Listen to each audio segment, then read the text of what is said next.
Good afternoon दोस्तों, मैं अभिनव श्रीवास्तव आप सबका एक बार फिर हार्दिक स्वागत करता हूं द गैलेक्सी इंस्टीट्यूट के यूट्यूब चैनल पर। दोस्तों, लगातार हम लोग अपना प्रयास कर रहे हैं और आप सबके द्वारा हमारे इस प्रयास की भरपूर सराहना भी की जा रही है और आपके द्वारा दिया जा रहा प्रोत्साहन ये निश्चित तौर पर हमारे लिए पुरस्कार की तरह है, हमारी पूरी टीम के लिए, हमारे पूरे संगठन के लिए। और हम अपना ये प्रयास इसी प्रकार बदस्तूर जारी रखेंगे, हम आपको आश्वस्त करते हैं। साथ ही पिछली 2 वीडियोज़ में आपने करंट अफेयर्स के बारे में देखा। चूँकि इस समय परिवेश जो है हमारा, उस परिवेश के हिसाब से ही दोस्तों करंट अफेयर्स के क्वेश्चन बनते हैं, उसी तरह के प्रश्न और ऐसी परिस्थितियाँ क्रिएट होती हैं कि हम लोग उसका करंट एस्पेक्ट क्या है ये समझ पाते हैं। लेकिन अगर हम ध्यान दें तो जैसा मैंने आपसे कहा था कि करंट अफेयर्स का तब आपको फ़ायदा ज़्यादा मिलेगा जब आप ये समझ रहे हों कि करंट अफेयर्स के साथ साथ उसके रिलेटेड जीएस के सब्जेक्ट्स की भूमिका क्या है। आज हम आपको करंट अफेयर्स से ही रिलेटेड एक ऐसे टॉपिक पर आपसे डिस्कशन करेंगे जो मेनली तो एक सब्जेक्ट का हिस्सा है, लेकिन कोविड-19 की समस्या के दौरान, चाहे वो वर्ष 2020 रहा हो, चाहे वो 2021 का वर्ष रहा हो, इस पूरे 2 वर्षों की अवधि में हम लोगों ने ये शब्द सबसे अधिक बार सुने हैं। और ये शब्द क्या है दोस्तों? ये शब्द है आपका एंटीबॉडी। ये शब्द आपने बहुत बार सुना होगा। इसके अलावा एक और शब्द आपने सुना, इम्यूनिटी। इम्यूनिटी यानी कि हमारी प्रतिरक्षा, हमारा जो बॉडी का डिफेंस मैकेनिज्म होता है, ये उसकी बात करता है। तो ये जो इम्यूनिटी होती है हमारी बॉडी में, ये इम्यूनिटी कहाँ से आती है और ये है क्या एक्चुअल में, ये एक सवाल हो सकता है। उसके अलावा एंटीबॉडी जो किसी भी प्रकार के बाह्य कारक या विषाणु या जीवाणु से लड़ने का काम करता है, हमारे शरीर को सुरक्षा प्रदान करता है, ये क्या होता है, ये कैसे बनता है, ये सब कुछ एक सवाल बन जाता है। और जिस सब्जेक्ट के अंतर्गत हम इन सारे सवालों का जवाब ढूंढते हैं या हासिल कर सकते हैं दोस्तों, वो सब्जेक्ट है आपका साइंस। लेकिन जब दोस्तों साइंस की बात आती है कि साइंस जैसा सब्जेक्ट कैसे पढ़ा जाए, तो इसे लेकर के प्रतियोगी छात्रों में बहुत ज़्यादा, एक तरह से आप कह सकते हैं, फोबिया होता है। अमूमन वो साइंस की महत्ता को प्रथम दृष्टया तो समझने में गलती करते हैं, लेकिन इसके अलावा उनसे जो दूसरी भूल होती है वो है इस विषय को कठिन मान लेना। लेकिन अगर आप साइंस की बात कर रहे हैं तो इस साइंस में फिजिक्स, केमिस्ट्री, जूलॉजी और बॉटनी, ये जो 4 मूलभूत विषय हैं, ये जो 4 बेसिक सब्जेक्ट्स हैं, ये चारों ही बेसिक सब्जेक्ट जो हैं दोस्तों, ये आपस में गुथे हुए हैं, ये आपस में जुड़े हुए हैं। ये पूरी प्रकृति जो है ये इन्हीं 4 कारकों से बनी है, भौतिक चीज़ों से और आपकी रासायनिक चीज़ों से, जैविक चीज़ों से और वनस्पतियों से। यही 4 जीव जो हैं धरती पर पाए भी जाते हैं। तो इस क्रम में मैं आज एंटीबॉडी और इम्यूनिटी से रिलेटेड जिस टॉपिक की बात आपसे करूंगा दोस्तों, इस टॉपिक को हम लोग कहते हैं ब्लड, यानी कि इसे हम कहते हैं रुधिर। ठीक है, रुधिर कहिए, रक्त कहिए, खून कह दीजिए, लहू कह दीजिए, बहुत से नाम हैं इसके। कई नाम फिल्मी हैं और कई नाम व्यवहारिक भाषा में इस्तेमाल किए जाते हैं। तो आज हम दोस्तों इसी टॉपिक पर आपसे चर्चा कर रहे हैं। देखिए, खून या ब्लड के लिए जो हम लोग पहला शब्द इस्तेमाल करते हैं, पहले इसको समझा जाए कि ब्लड है क्या एक्चुअल में। ब्लड के लिए जो शब्द इस्तेमाल किया जाता है दोस्तों, वो शब्द है लिक्विड कनेक्टिव टिश्यू। ये शब्द हम इस्तेमाल करते हैं। हिंदी में इसे कहा जाएगा तरल संयोजी ऊतक। अब देखिए, यहां पर 3 अलग अलग शब्द हैं। तरल वो है जिसमें बहने का गुण पाया जाता है, और आप जानते हैं कि हमारा जो रुधिर है ये हमारे शरीर के भीतर जिन नलिकाओं में प्रवाहित होता है, इन्हें हम कहते हैं धमनी और शिरा। इसमें से धमनी को ही हम लोग अंग्रेजी में आर्टरीज बोलते हैं, और शिराओं के लिए हम जो शब्द प्रयोग करते हैं वो है वेन्स। तो आर्टरीज और वेन्स के माध्यम से ही हमारे शरीर में बहता है। संयोजी हम इसे क्यों कह रहे हैं ये भी जान लीजिए। संयोजी इसलिए दोस्तों क्योंकि ये आरबीसी, डब्ल्यूबीसी और प्लेटलेट्स, इन तीन चीजों का मिला जुला रूप है, इन तीनों के संयोग से बनता है। तो आरबीसी यानी लाल रक्त कणिकाएं होती हैं, और डब्ल्यूबीसी का मतलब होता है श्वेत रक्त कणिका, और प्लेटलेट्स को हम लोग इसे कहते हैं दोस्तों रुधिर बिंबाणु। हिंदी में इसका नाम जानना आपके लिए जरूरी है, क्योंकि कई बार पेपर में क्वेश्चन बनाने का जो उनका तरीका होता है वो वही होता है जिससे आप वाकिफ नहीं हैं, जिससे आप परिचित नहीं हैं। जैसे कि इस शब्द की हम बात करें, अगर वहां लिखकर आ जाता है रुधिर बिंबाणु, तो आप संभवतः अगर इसका अर्थ नहीं हिंदी में पढ़े हुए हैं तो आप प्लेटलेट से इसका अंदाजा नहीं लगा पाते हैं। और दूसरी भी गलती यहां पर देखिए तब भी होती है जब हम इसका एक वास्तविक नाम पढ़ते हैं, और इसका वास्तविक नाम क्या है दोस्तों? इसका वास्तविक नाम है थ्रोम्बोसाइट। तो ये देखें आप यहां पर किस तरह से लगातार आपके सवाल बनते जा रहे हैं। पहला सवाल आपका तरल संयोजी ऊतक कहा जाता है किसे? तो आपका जवाब हो सकता है ब्लड को। ब्लड तरल है, यानी तरल होने के कारण ही इसमें बहने का गुण पाया जाता है, और ये बहता है धमनी और शिराओं के माध्यम से। ये आपका दूसरा सवाल बन गया। धमनी में कैसा रुधिर बहता है दोस्तों? तो धमनी में बहता है आपका शुद्ध रुधिर, जो आपका हृदय से शरीर के सभी अंगों की ओर प्रवाहित होता है, और शिराओं में बहता है आपका अशुद्ध रुधिर, जो शरीर के सभी अंगों से रुधिर को इकट्ठा करके वापस हृदय तक ले आता है। तो ये नाम आप यहां पर देख रहे हैं, ये भी आपका सवाल बन जाएगा। शुद्ध और अशुद्ध से भी आप क्वेश्चन निकाल सकते हैं। चौथा क्वेश्चन आपका देखें, रुधिर में जो आरबीसी है ये लाल रक्त कणिका, डब्ल्यूबीसी ये श्वेत रक्त कणिका, और प्लेटलेट्स को हिंदी में क्या बोला जाता है? तो आपका जवाब होगा इसे हिंदी में रुधिर बिंबाणु कहा जाता है दोस्तों।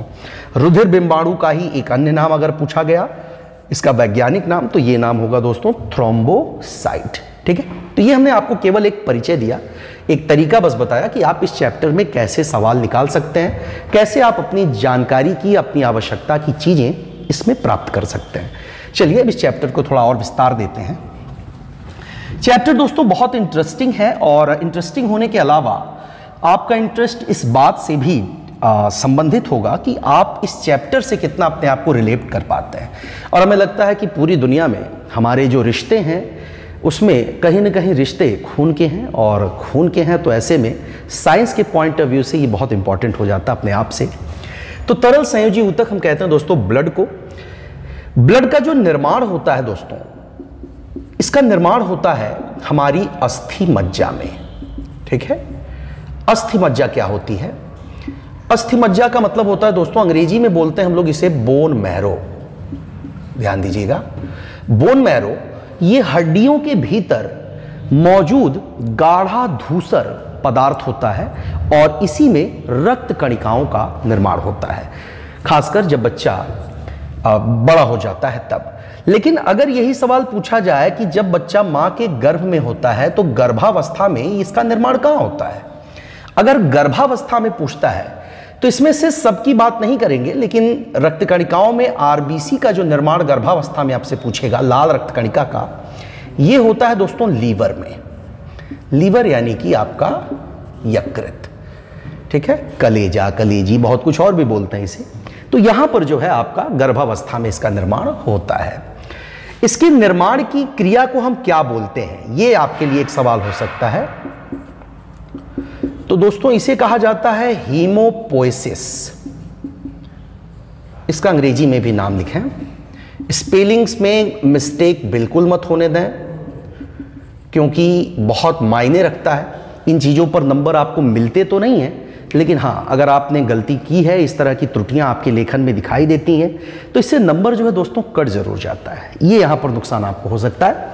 तो रुधिर निर्माण की क्रिया को हम यहाँ पर किस नाम से जानते हैं? अगर आपसे ये सवाल पूछा गया तो आपका जवाब होगा इसे हम हीमोपोएसिस कहते हैं, और हिंदी में इसी को बोला जाता है दोस्तों रुधिरोत्पादकता। ठीक है, ये ध्यान दीजिएगा, इसे हम कहते हैं हिंदी में रुधिरोत्पादकता। दूसरा प्रश्न, अगर पूछता है कि इसका भार शरीर के औसत भार का कितना होता है, ध्यान दीजिएगा, शरीर के औसत भार का, यानी यहां पर यह बात आपके एवरेज भार की कर रहा है। और हमेशा याद रखें एवरेज भार का दोस्तों 7% जो होता है वो आपका ब्लड होता है। अगर आप इसकी मात्रा लीटर में लिखना चाहेंगे तो 5.5 से 6 लीटर की मात्रा जो है ये ब्लड की मानव शरीर में होती है। अगर हम मनुष्य के एवरेज वेट की बात कर रहे हैं तो एवरेज वेट हम लोग 60 से 70 किलोग्राम के करीब लेते हैं, और 70 किलोग्राम के वेट में 7% मात्रा आपकी करीब 5.5 से 6 लीटर की बनती है लगभग में। लेकिन ये ऐसा नहीं है कि जिस हिसाब से शरीर का वजन बढ़ता जाएगा, अगर कोई व्यक्ति 7 दूनी 14 140 किलो का है तो उसमें इसकी मात्रा भी बढ़कर दोगुनी हो जाएगी, यानी करीब 11 से 12 लीटर ब्लड हो जाएगा, ऐसा नहीं है। इस चीज को ध्यान में रखिएगा, ठीक है। तो निर्माण इसका मैंने वहां पर आपको 5 प्रश्न बताए थे, 6वां प्रश्न आपका बन गया यहां पर। इसका निर्माण कहां होता है दोस्तों, तो अस्थि मज्जा में होता है। अस्थि मज्जा यानी इसी को हम बोन मैरो भी कहते हैं। 7वां सवाल आपका गर्भावस्था में इसका निर्माण कहां होता है, तो गर्भावस्था में आरबीसी का निर्माण बच्चे के जो है वो लीवर यानी यकृत में होता है। 8वां सवाल रुधिर निर्माण की क्रिया को हम बोलते क्या है दोस्तों, तो इसे बोला जाता है हीमोपोएसिस यानी रुधिरोत्पादकता। और 9वां सवाल आपका बन गया कि इसका भार शरीर के औसत भार का कितना होता है। अगर ये क्वेश्चन आपके सामने आया तो आपके पास इसका भी जवाब मौजूद है, वो आप यहां पर देख सकते हैं, ठीक है। चलिए आगे बढ़ते हैं और आगे और सवालों की ओर आते हैं। तो ये जो ब्लड है दोस्तों, ये ब्लड कई तरह से बनता है। अब इसमें हम अगर इसको क्लासिफाई करें तो चलिए वहां पर आ जाते हैं सीधे मुद्दे पर। देखिए इसके क्लासिफिकेशन की बात जब की जाएगी ब्लड के, तो दोस्तों इसका क्लासिफिकेशन हम 2 हिस्सों में कर सकते हैं। 2 हिस्सों में मतलब एक और होता है इसमें प्लाज्मा, और दूसरी ओर क्या होता है, ये होती हैं रुधिर कणिकाएं, ठीक है। इन्हीं को ब्लड कॉर्पसेल्स कहा जाता है अंग्रेजी में। अगर प्लाज्मा की बात करें तो यहां पर जो सबसे बढ़िया सवाल आपको 10वां सवाल आपसे पूछा जा रहा है वो है कि इनकी मात्रा क्या होती है। परसेंटेज के हिसाब से अगर आपसे पूछा जाए कि रुधिर में प्लाज्मा की क्या मात्रा होती है या रुधिर में आपके रुधिर कणिकाओं की क्या मात्रा होती है, तो ये आपका अगला सवाल है। प्लाज्मा के लिए यही रेशियो दोस्तों होगा 55 से 60% का। ये पूरे रुधिर का 55 से 60% जो भाग होता है आपका प्लाज्मा होता है, जबकि रुधिर कणिकाओं की मात्रा जो होती है दोस्तों वो 40 से 45% होती है, यानी 40 to 45% होती है, ठीक है। अब इसमें जो प्लाज्मा होता है, प्लाज्मा को पहले चलिए क्लासिफाई कर लेते हैं। प्लाज्मा को हम यहां समझ लेते हैं स्क्रीन पर। प्लाज्मा जो होता है दोस्तों आपका इसमें 70, ध्यान दें 91% इतना जो होता है आपका जल होता है। हमारा जो जल है, क्योंकि हमेशा से हम लोगों ने पिछले करंट अफेयर्स की 2 क्लासेस में भी पानी की महत्ता के बारे में ज़रूर चर्चा की होगी, और भूगोल के क्लास में भी आपको सागर पांडे सर लगभग अपनी नियमित कक्षाओं में वो जल और दूसरे प्राकृतिक संसाधनों के महत्व के बारे में बताते रहते हैं। तो वो चीज़ आप यहाँ पर देख रहे हैं। तो 91% जो होता है दोस्तों इसमें जल होता है, यानी कि पानी। 7% जो मात्रा होती है वो होती है दोस्तों इसमें प्रोटीन की। ये प्रोटीन बहुत मायने रखते हैं, क्योंकि इन प्रोटीन्स की जो संख्या होती है वो मेनली हम यहाँ पर 3 प्रकार के प्रोटीन देखेंगे, और ये 3 कौन कौन से प्रोटीन होते हैं इस पर भी हम आगे बात कर लेंगे। तो 97-98% की मात्रा, 1% में दोस्तों यहाँ पर खनिज होता है, और 1% में लवण होता है यानी साल्ट, और ग्लूकोज की मात्रा होती है। ये आपके प्लाज्मा का रेशियो होता है। अब इसमें ये जो प्रोटीन आपको दिख रहा है प्लाज्मा में, ये वही प्रोटीन है दोस्तों जिसके आधार पर हम आगे चल करके ब्लड ग्रुप, एंटीजन और एंटीबॉडी के बारे में समझेंगे। ध्यान दीजिएगा, प्लाज्मा बहुत इंपॉर्टेंट है। आपने लगातार कोविड-19 के मरीज जो इस समस्या से उबर चुके हैं, आपने सुना होगा कि अमुक मरीज जो है अपना प्लाज्मा डोनेट कर रहा है। तो प्लाज्मा वो डोनेट क्यों कर रहा है, ये एक बढ़िया सवाल है। तो वो उसका जवाब आपको यहां मिल जाएगा, क्योंकि उसके प्लाज्मा में ऐसा ग्लाइकोप्रोटीन समस्या से उबरने के बाद विकसित हो जाता है, जो इस प्रकार की बीमारियों से लड़ने के लिए आपको पर्याप्त डिफेंस मैकेनिज्म उपलब्ध कराता है या पर्याप्त प्रतिरक्षा तंत्र उपलब्ध करवाता है। ठीक है दोस्तों, तो ये प्रोटीन कौन कौन सा होता है, चलिए उसको हम देख लेते हैं। ये 3 प्रकार के प्रोटीन हैं। पहला जो प्रोटीन होता है दोस्तों, इसे बोला जाता है एल्बुमिन, दूसरे को बोलते हैं ग्लोब्यूलिन, और तीसरा जो होता है ये बहुत इंपॉर्टेंट है, इसलिए इसे ध्यान दीजिएगा, इसे बोला जाएगा फाइब्रिनोजन। ध्यान दें, फाइब्रिनोजन। मैं इस पर ज्यादा ध्यान देने की बात क्यों कर रहा हूं, क्योंकि एक बीमारी होती है जिसे हम लोग नाम देते हैं राज परिवार का रोग। ये क्वेश्चन अक्सर पूछा जाता है कि कौन सी बीमारी को राज परिवार का रोग कहा जाता है। तो दोस्तों इसके लिए जो आंसर है आपके पास वो देखिए क्या है, वो है आपका हीमोफीलिया। ये बीमारी, ये किस तरह की बीमारी है, ये आपके सामने सवाल होगा मन में। तो देखिए दोस्तों, ब्लड जब किसी भी जगह पर कहीं चोट लग जाती है, कहीं जख्म हो जाता है, तो वहां से ब्लड जो है आपका रुधिर का स्राव होने लगता है, रुधिर बहने लगता है। लेकिन थोड़े समय बाद जब हम चोट वाली जगह को दबाए रखते हैं तो हम पाते हैं कि वहां जो ब्लड है वो धीरे धीरे जम गया और अंदर से और बाहर आने वाले ब्लड को वो रोक देता है। यानी एक प्रकार से ये हमारे शरीर के लिए सुरक्षा तंत्र का काम करता है ना। तो वो जो हीमोफीलिया की समस्या होती है वो क्या है कि पहला प्रश्न ये उठता है कि कौन सा आपके शरीर में ऐसा कारक है जो रुधिर को जमने के लिए मजबूर करता है। तो दोस्तों फाइब्रिनोजन, ध्यान दीजिएगा, यही वो प्रोटीन है जो जिम्मेदार होता है रुधिर का थक्का बनाने के लिए। ठीक है, ये जिम्मेदार होता है दोस्तों रुधिर का थक्का बनाने के लिए। ब्लड जो है इसकी वजह से जम जाता है। लेकिन अगर फाइब्रिनोजन नहीं विकसित हो रहा है शरीर में या बॉडी में, तो उस स्थिति में रुधिर का थक्का नहीं बनेगा और चोट लग जाने पर शरीर से लगातार ब्लड का सिक्रेशन होता रहेगा। ब्लड का स्राव जो है, रुधिर का स्राव जो है, ये लगातार होता रहेगा और ऐसे में जो व्यक्ति है जिसे चोट लगी है उसकी मृत्यु भी हो सकती है। तो ये गंभीर बीमारी हो जाती है। ब्रिटेन के राज परिवार में, ध्यान दीजिएगा, ब्रिटेन की मैं बात कर रहा हूं, इंग्लैंड की बात कर रहा हूं दोस्तों। तो ब्रिटेन के राज परिवार में ये बीमारी देखी गई है, वहां के सदस्यों में ये बीमारी पाई जाती है जिसे हम नाम दे रहे हैं हीमोफीलिया। इसीलिए इसे राज परिवार का रोग भी कहकर संबोधित किया जाता है। यहां एक प्रश्न और आपको ध्यान देना है कि आपका जो फाइब्रिनोजन मैंने नाम लिखा है, अगर इस फाइब्रिनोजन को हम प्लाज्मा में से निकाल दें, ठीक है, अगर हमने प्लाज्मा में से फाइब्रिनोजन प्रोटीन को निकाल दिया तो फिर क्या होगा इससे? तो इससे जो बचा हुआ भाग होता है दोस्तों, इसे हम बोलते हैं सीरम। बहुत इंपॉर्टेंट क्वेश्चन है ये, क्या बोलेंगे इसे हम? इसे कहेंगे सीरम।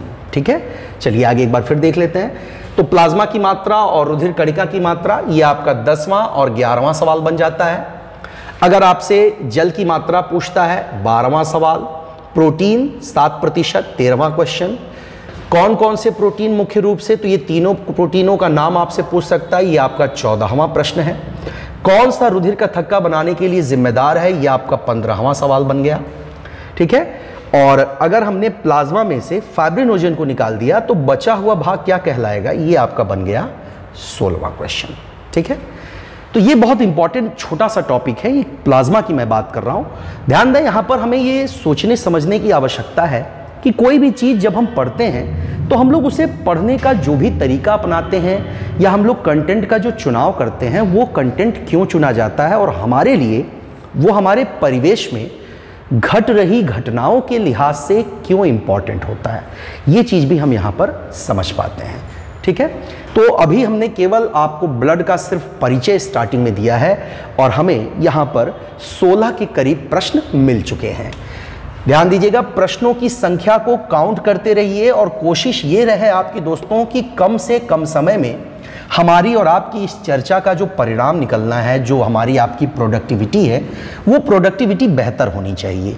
क्योंकि अगर हमारी और आपके चर्चा की प्रोडक्टिविटी बेहतर नहीं होगी तो निश्चित सी बात है आप अपना कीमती वक्त इस प्लेटफॉर्म पर या किसी भी अदर प्लेटफॉर्म पर जाया करना नहीं चाहेंगे। तो इस लिहाज से मैं अपनी चर्चा को आगे बढ़ाता हूँ। तो हमने यहाँ पर आपसे बात की दोस्तों प्लाज्मा के बारे में। अब हम बात कर रहे हैं आपसे रुधिराणुओं के बारे में। बहुत छोटी सी चर्चा हमने आपसे की है संक्षिप्त में। शुरुआत में हम लोग इसे संक्षिप्त में ही जाने, जहाँ से हमें ज़्यादा से ज़्यादा सवाल मिल सकते हो। अदरवाइज आगे जब हम लोग ऑनलाइन क्लासेज, लाइव क्लासेज जब यहाँ पर लॉन्च करेंगे इस प्लेटफॉर्म पर, तो लाइव क्लासेस के दौरान हम आपके इसके अंतर्गत पूछे जाने वाले सवालों का जवाब दे करके ज़्यादा ऊर्जावान महसूस करेंगे हम, और आप भी संभवतः। देखिए, रुधिराणुओं की बात हुई दोस्तों, तो रुधिराणु यहाँ पर ध्यान दें 3 प्रकार के होते हैं। पहला आरबीसी, दूसरा आपका होता है डब्ल्यूबीसी, और तीसरा जिसे मैंने नाम दिया था थोड़े समय पहले, प्लेटलेट्स।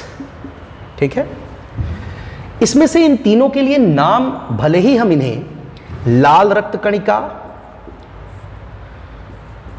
और श्वेत रक्त कणिका और रुधिर बिंबाणु, ये सारे नाम भले ही हम इन्हें दे रहे हैं, लेकिन ये ध्यान रखिए कि ये इनके वास्तविक नाम नहीं हैं, बल्कि ये नामकरण तो हमने इनके अपीयरेंस, इनके दिखाई देने के आधार पर रखा है। ठीक है, बट इनके जो वास्तविक नाम हैं, चलिए हम उनको भी जान लेते हैं, वो भी आपके सवाल बन जाएंगे। और 3 प्रश्न आपको यहां दिख रहे हैं। आरबीसी का जो एक्चुअल नाम है दोस्तों, इसे बोला जाता है इरिथ्रोसाइट। श्वेत रक्त कणिका, इसे कहा जाता है दोस्तों ल्यूकोसाइट, और प्लेटलेट्स के लिए तो मैंने आपको नाम अभी बता ही दिया था, इसे हम कहते हैं थ्रोम्बोसाइट। ये 3 नाम आपके हो गए, यानी कि ये बन गए आपके 17, 18 और 19। ये 3 क्वेश्चन आपको यहां पर मिल रहे होंगे। अब इन्हीं तीनों में हमें एक एक के बारे में चर्चा करनी है, तो एक एक को हम उठाएंगे और उस पर हम आपसे बातें करेंगे। सबसे पहले हम बात करेंगे दोस्तों आपसे लाल रक्त कणिका यानी इरिथ्रोसाइट के बारे में। ठीक है, चलिए देखते हैं क्या है वो। देखिए दोस्तों, लाल रक्त कणिका या इरिथ्रोसाइट, जैसा कि इसका नाम है, इसके जो बनने की क्रिया है, इसका जो निर्माण होता है, इसके निर्माण की क्रिया के लिए हम लोग जो एक नाम इस्तेमाल करते हैं, वो नाम है इरिथ्रोपोएसिस। ये नाम ध्यान रखिएगा, इसे हम कहते हैं दोस्तों इरिथ्रोपोएसिस। ये लाल रक्त कणिकाओं के निर्माण की क्रिया को दिया जाने वाला एक संक्षिप्त नाम है। फिर से, इसका जन्म कहां होता है, आपसे ये दूसरा सवाल आपसे पूछा जाएगा। ये 18वां सवाल हो गया आपका। जन्म कहां होता है, क्वेश्चन नंबर 19 देखिए। तो जन्म, जैसा मैंने आपसे कहा था, अस्थि मज्जा में होता है। ठीक है, लेकिन जब बच्चा मां के गर्भ में होगा दोस्तों, तो गर्भावस्था में इसका निर्माण अस्थि मज्जा में नहीं होता, बल्कि उसका निर्माण होता है लीवर यानी कि यकृत में। 20वां सवाल, इसकी संख्या क्या होती है? तो संख्या दोस्तों 45 से 50 लाख CU पर mm। CU पर mm का मतलब होता है क्यूबिक पर मिलीमीटर। इसकी संख्या होती है 45 से 50 लाख तक। तीसरा 21वां सवाल आपका, कि इनका जो जीवन काल होता है वो कितना होता है? तो जीवन काल दोस्तों बहुत ज्यादा नहीं होता, 20 से लेकर 120 दिनों का होता है, ये इनका जीवन काल होता है। अब यहां पर मैं बात करूंगा आपसे एक और शब्द जिस पर आपसे चर्चा कर लेना बहुत जरूरी है, और वो है ब्लड ट्रांसफ्यूजन पर। ब्लड ट्रांसफ्यूजन जिसे हम लोग हिंदी में कहते हैं रक्तादान, कुछ लोग इसे आम भाषा में रक्तदान भी कह सकते हैं, या आदान प्रदान करना ब्लड का। देखिए दोस्तों, रक्तदान या ब्लड का जो आदान प्रदान है, एक तरह से ये बहुत ही सकारात्मक क्रिया है और ये हमारे शरीर के लिए बहुत फायदेमंद होता है। बहुत से लोग ब्लड डोनेट करने से काफ़ी घबराते हैं, उनमें थोड़ा सा डर होता है, माहौल होता है थोड़ा सा डर का। वो सोचते हैं कि ऐसा ना हो कि ब्लड देने से हम बहुत कमज़ोर हो जाएं, बहुत वीक हो जाएं। तो लेकिन ध्यान रखें दोस्तों, जब आप ब्लड डोनेट करते हैं तो एक बार में एक व्यक्ति 350 मिलीलीटर 350 ml, या इसी को हम लोग एक यूनिट कहते हैं, इतना ब्लड जो है वो डोनेट कर सकता है। एक स्वस्थ व्यक्ति, कोई भी स्वस्थ व्यक्ति इतना ब्लड जो है वो डोनेट कर सकता है, ठीक है। और जब आप ब्लड डोनेट करते हैं तो ऐसे में आपके शरीर में नई लाल रक्त कणिकाएं बने, ऐसी परिस्थिति निर्मित होती है और रक्त कणिकाओं को बनने का मौका मिलता है, जिससे हमारे शरीर में जब नई रक्त कणिकाएं बनती हैं तो इससे हमारे शरीर का जो आंतरिक संरचना है, शरीर की जो इंटरनल मैकेनिज्म है, ये सुचारू रूप से काम करता रहता है और इससे हमें किसी प्रकार की स्किन एलर्जी या किसी भी तरह का इन्फेक्शन वगैरह होने की संभावना बहुत घट जाती है। इसलिए रक्तदान जीवन दान की संज्ञा दी गई है इसे, और जिसे दिया जाता है ये उसका जीवन तो बचाता ही है, साथ साथ देने वाले को भी ये लाभ पहुंचाता है, ठीक है। तो जन्म इसका जो है अस्थि मज्जा में होता है, संख्या 45 से 50 लाख CU पर mm, और जीवन काल जो होता है इसका 20 से 120 दिनों का होता है। लेकिन इसमें देखिए दोस्तों, और भी एक बढ़िया सवाल बनता है कि इसमें जो इसका रंग है ये लाल क्यों है। ये आपके लिए एक अच्छा सवाल है। तो देखिए, इसका जो लाल रंग होता है, इसका जो रेड कलर होता है, ये क्यों होता है? तो इसमें पाया जाता है दोस्तों एक ग्लाइकोप्रोटीन होता है, जिसे हम लोग कहते हैं आरबीसी में हीमोग्लोबिन, ये नाम हम लोग देते हैं इसे। ये करता क्या है हीमोग्लोबिन? हीमोग्लोबिन जो है दोस्तों, ये ऑक्सीजन के साथ संयोग करने का गुण रखता है, ऐसी क्षमता रखता है। और जब ये ऑक्सीजन से जुड़ जाता है तो ये बनाता है ऑक्सी हीमोग्लोबिन, ठीक है। और इस ऑक्सी हीमोग्लोबिन की मदद से ही हम क्या कर पाते हैं दोस्तों? श्वसन कर पाते हैं, या इसकी मदद से हम सांस ले पाते हैं।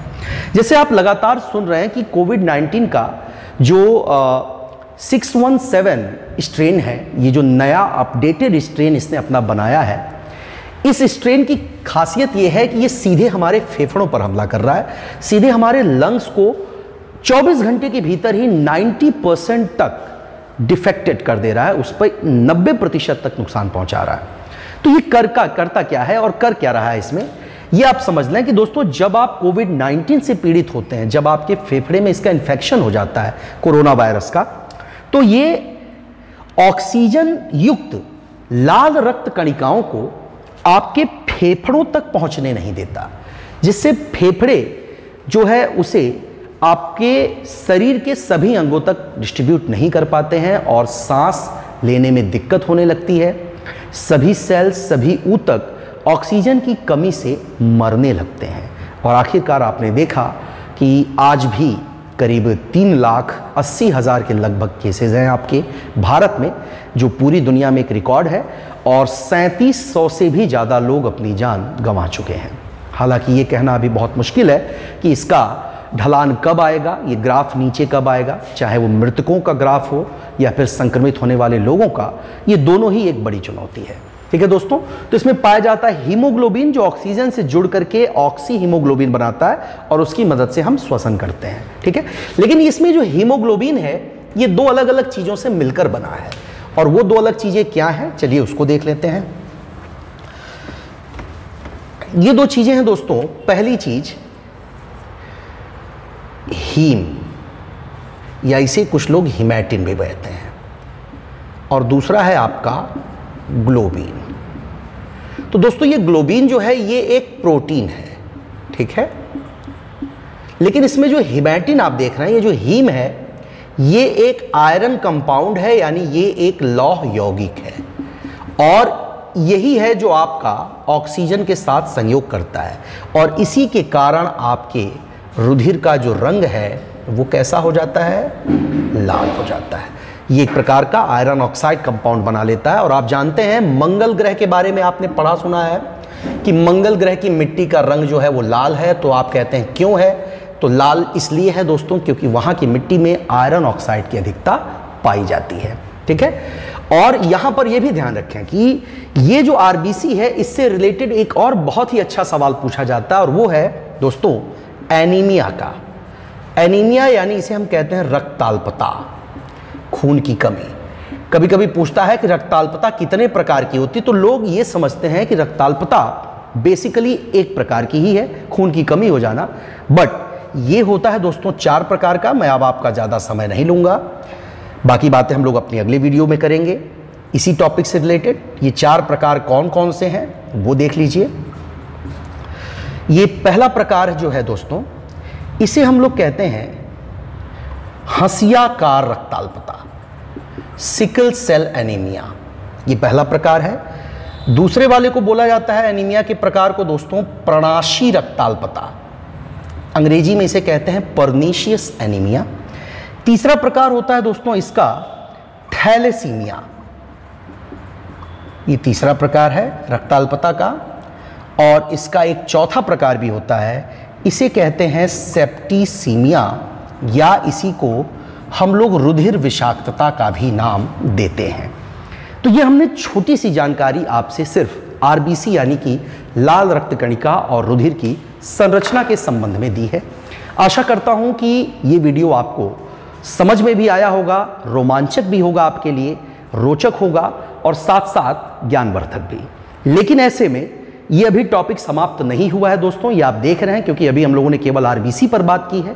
डब्ल्यूबीसी और प्लेटलेट्स, उसके अलावा blood pressure, blood glucose, sugar, diabetes, ये सारी चीज़ें क्या हैं और ये इसी चैप्टर से कैसे रिलेट करती हैं, इन सारे सवालों पर चर्चा हमारी आपसे जारी रहेगी। मैं पुनः आपसे आग्रह करता हूं कि आप अपने वीडियोस को ज़्यादा से ज़्यादा लाइक, शेयर एंड सब्सक्राइब करें और हम सबको आपके साथ इस बौद्धिक चर्चा में लगातार शामिल रहने के मौके देते रहें। Thank you very much.